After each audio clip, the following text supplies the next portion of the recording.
జయకేతనం పేరుతో కాకినాడ జిల్లా పిఠాపురంలో జనసేన నిర్వహించిన పార్టీ ఆవిర్భావ సభ సంచలనాలకు కేంద్ర బిందువుగా నిలిచింది. అధినేత ఉప ముఖ్యమంత్రి పవన్ కళ్యాణ్ సహా ఆ పార్టీకి చెందిన సీనియర్ నాయకులు చేసిన ప్రసంగాలు రాజకీయంగా దుమారం రేపుతున్నాయి. ముఖ్యమంత్రి చంద్రబాబు నాయుడు, పవన్ కళ్యాణ్ సారథ్యంలో రాష్ట్రంలో అధికారంలో ఉన్న కూటమి భవిష్యత్ ముఖచిత్రం ఎలా ఉండబోతుందన్న విషయంపై చర్చకు దారితీసింది.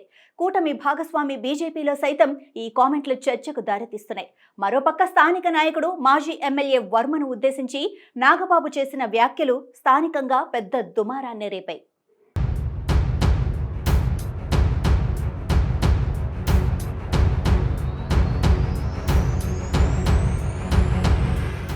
జయకేతనం అధికారంలోకి వచ్చిన తర్వాత జనసేన నిర్వహించిన మొట్టమొదటి సభ ఇదే.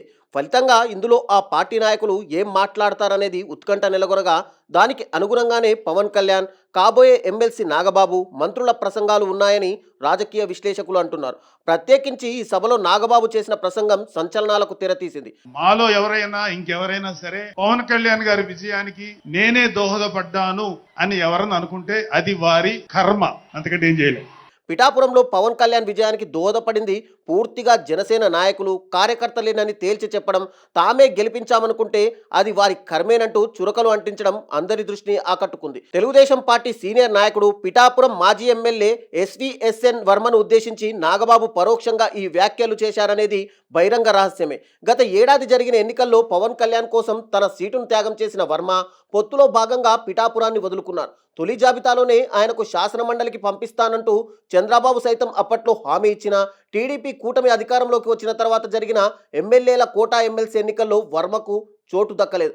ఆయన స్థానాన్ని నాగబాబు ఆక్రమించుకున్నారనే అభిప్రాయం ఇప్పటికే జిల్లా రాజకీయాల్లో వినిపిస్తుంది.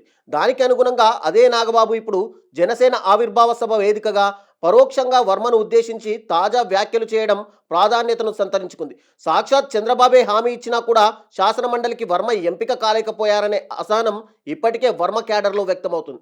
దీనికి తగ్గట్టుగా ఇప్పుడు నాగబాబు ఈ అసహనంపై మరింత ఆజ్యం పోశారని, ఎమ్మెల్సీ పిఠాపురం స్థానాన్ని వర్మ దాదాపు కోల్పోయినట్టేనని చెబుతున్నారు.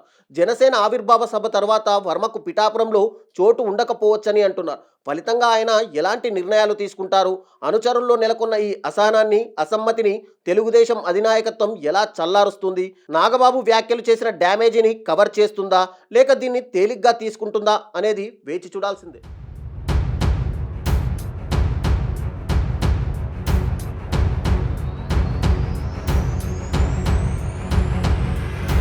ఇక్కడ పిఠాపురంలో పవన్ కళ్యాణ్ గారు అఖండ విజయం సాధించడానికి టూ ఇంపార్టెంట్ ఫ్యాక్టర్స్.